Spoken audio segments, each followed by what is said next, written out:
Welcome to Create and Blossom, where we help writers write their books and inspire the world. I'm your host, Kanisha Griffin. I am so excited to be here today, you guys, because I'm talking about something that is a normal question that I often hear in the writing community. It is how to find your writing voice. How do you find it? How do you discover it? Where is it? And what exactly is it anyway? If you're a new author and you're just kind of just now jumping into the writing industry, if you're a part of a couple of writing groups, if you've attended writing conferences or writing events, this is probably something you may have heard someone mention before. Your writing voice and why it's important for you to completely walk in that without fear, without worrying about what anybody thinks of your writing voice, just why it's important for you as a writer to be as unique and original and authentic as you can be in your work. And so there's lots to be said, but today I want to focus a whole lot more on how you can discover your writing voice. Now, I am going to talk a little bit about what your writing voice is and also what are some things that hinder you from actually utilizing your writing voice in your work. All right, so what exactly is your writing voice? All right, so I went ahead and did a little bit of research, looked at masterclass.com and read a little bit about what they think about it. I already had my personal opinion about it and my own ideas, and from what I have learned over the years being in a writing community, I understand that this is something that's unique to you. It's how you speak, it's how you write, it's your own lingo, your own words, your own what do you want to call it, swag that's in that's in your own work. It is what makes you stand out from everybody else. You know, you can look at and you can flip open any book, maybe one of your favorite authors. You know, you can open up one of their books, and as you're reading it, you're just so sucked in, and you know that this style of writing, this particular book is by this one author. You know who you're reading, and even if you don't look at the cover, or even if like you don't even look at the cover to see who wrote this book, as you're reading it, you just already know, and that's essentially because you have been able to connect with or identify the voice of that particular writer. And so we fall in love with the voice of writers, and it's something that it encourages us, it helps us to continue to read in their work. And it's because they have developed their writing voice over the years, and just pretty much have become experts in that. And so, can you eventually become an expert with your writing voice? Absolutely. And it doesn't really take a whole lot of time in order for that to happen either. It just really means you recognize what your writing voice is and you write in that period. Okay. So, your writing voice, according to Masterclass, and I'm just paraphrasing a little bit here, it's your vocabulary, your tone, your perspective, and everything that makes your writing flow in your own unique way. Okay, so that is essentially what a writing voice is. It is your vocabulary, it is your tone. Okay, it's how you say things, it's your perspective, it's you always landing here at a certain place. It's, you know, what comes from within from you is what you communicate through your work. Okay, so what are some things that can hinder your writing voice? Well, number one, I truly believe that overthinking is something that can completely hinder you from really performing in your writing voice. Okay, so this is what I mean by overthinking. You're trying so hard to write something so perfectly in one particular way.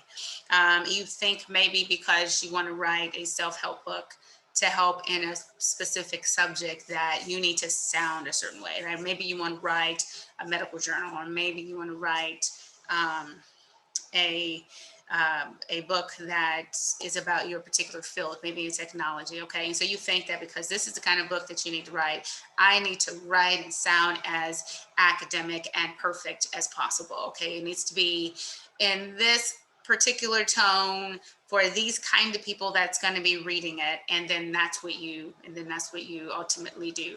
Well, you're going to sound robotic. You're not going to sound like yourself, and you're going to sound like you're trying really hard to say something in a way that you would not ordinarily say it. Okay, now there is a difference between um, writing robotically in a tone and in a way that is not yours, and a difference between that and being professional in your tone. So maybe for a professional book, you want to use a little bit more language that will clearly communicate the message that you're trying to say in your book. And there's nothing wrong with that. You absolutely need to do that, especially if this is work related material. Now, does that mean that you can't be yourself and do that? Yes, it absolutely means that you can. You definitely can do both. You can still use your own authentic tone and voice, be true to who you are in your work while maintaining professionalism and communicating what you need to say in an extremely professional way. So yes, you can definitely do both. Okay, so the second thing I believe that hindered you from from writing in your writing voice is stress. Okay, and so we have stress all around us. I mean, let's just admit that every day is a ball of stress, probably from one area of another. If it's work or if it's school or if it's other activities you're a part of, just life sometimes can be just extremely stressful. And I think we all can agree to that.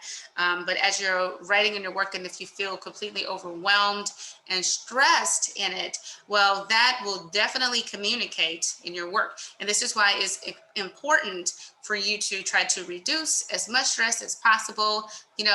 Look at writing as a way that you can de-stress, okay, from the normal of around you, and just kind of be very present in your work, so that that stress does not flow in your words. We can always tell. I can tell when I'm working in a book and I'm so stressed right now that I'm just trying to write anything, and it always shows, and in my work I can always tell. So definitely try your hardest to de-stress, before working on content, or as you're writing along, just try to woosah through that whole thing, and move forward so you can be very present in your work. That can absolutely hinder your writing voice. I mean, just think about it. Even when we communicate with people in person, let's say our demeanor is normally very calm, and we're very calm and peaceful, okay? But let's say something hits our hot buttons and we're communicating with someone, but then what happens, right? So then all of a sudden we go from 0 to 10 in 2.5 seconds, and then we're ready to do something, because we're under stress of some sort. Well, the same can happen in your work, as you're working on something. If you're under stress, it is going to be communicated in your work, and it is going to affect the flow of your work. So you definitely want to make sure that you pay a little bit attention to how you're feeling and what's really happening, so that you can just stay the course in your book, okay, and communicate effectively what it is that you're trying to say, whether it's fiction or nonfiction. It doesn't matter. And so then the third way I know what can hinder you from your writing voice is the pursuit of perfectionism. Okay, so I have to write this one thing this particular way, and so if we're not careful, we're trying to be somebody else that we're not, because we have read other books, and because we think looking at these other books is just really the standard. Okay, so if I'm writing a book about my memoir, then all my stories need to sound like all these other stories, personal stories that I've read. And that is extremely wrong, okay, because those authors wrote their books and shared their stories in their way. Okay, so then that means that you need to do the same. So yes, in the writing community, there's a lot of you should write this way and you should write this way.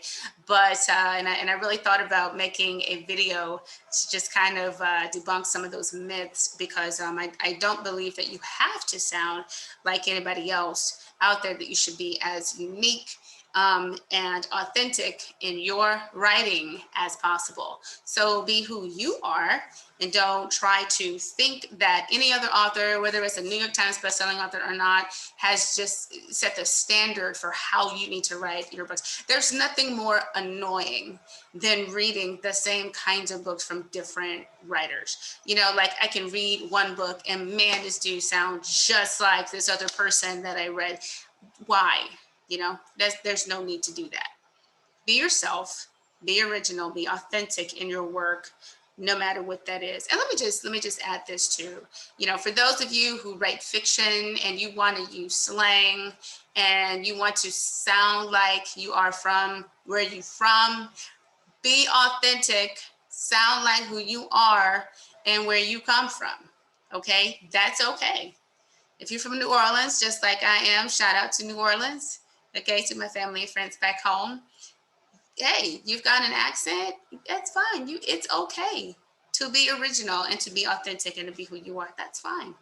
Okay, so don't be afraid of that. Don't be afraid to use slang if you want to. If it's fiction, that's fine. If it's nonfiction too, throw it in there, you know, if you want to. You know, this is all a part of your writing voice. Okay, so how can you discover your writing voice? Well, number one, you have to just kind of listen to yourself speak. Okay, read your material out loud. Record yourself is one thing you can do, right? Utilize the voice notes on your phone. Utilize voice notes on your phone and use and listen to yourself. Okay, because once you listen to yourself, then you'll say, okay, this is what I sound like. Read your own material and read it out loud. Okay, just kind of number two, just kind of ties a little bit into number one, but blog or journal consistently. You know, that's one way to get familiar with how you say what you say and with your tone. Okay, continue writing. That's going to be a big, big part of it. You know, continually writing is going to help you really hear your own words as well, so that you can identify or get comfortable with what you sound like when you're writing in a book. Okay. And then number three, I just simply had to post on social media. That's also one way that you can get familiar with your voice. Now, is it possible that you can listen to your tone and then suddenly feel like, oh, I think my voice is so strong. I don't really think I'm going to connect with my readers because I know I come across as what, very overbearing, way too strong. I think some people may not like it. You know, you have to decide what kind of writing voice you want to have in your books.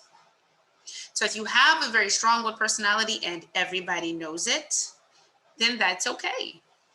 Be strong, be who you are. You know, if you're more of a soft-spoken individual and that communicates in what you post constantly and how you write in your blogs or in your journal, and even in the work that you're working on, if you communicate that you're a person mostly of compassion and sympathy and empathy for others out in the world, then be that. They're right that way. And it's okay, because who you are, and I truly believe who God made you to be, is perfect. And God is going to use you and your personality and exactly how you are to encourage and to help other people. It's going to still touch somebody's life. Okay. So be authentic in who you are. You know, consider writing and then listening to how you sound, and that's going to help you be very consistent in your writing voice. Then you'll know, and as you're writing and as you're working in yourself, then you'll get very comfortable in your writing voice. So I hope that these tips today has really encouraged you and motivated you to keep writing. If you have any more questions about your writing voice or would like an opinion about your writing voice, feel free to reach out to Create and Blossom. You can find us online at www.createandblossomllc.com. Send an email to hello@createandblossomllc.com as well. Be more than happy to answer any questions that you have about your manuscript. To just, whatever that looks like, whatever questions you may have, I am absolutely here Monday through Friday, normal business hours. Okay. Thank you so much for watching. I truly appreciate your support. Please like and subscribe to our YouTube channel.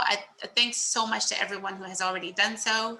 I'm here just really to support authors and writers and to be as consistent as possible with doing so through our YouTube channel. So I would love, love, love your support. Please share the word, spread the word around, and let them know that you can find motivation and inspiration for writers right here at Creative Blossom LLC. So thank you so much, you all, and have a wonderful day. We'll see you next time.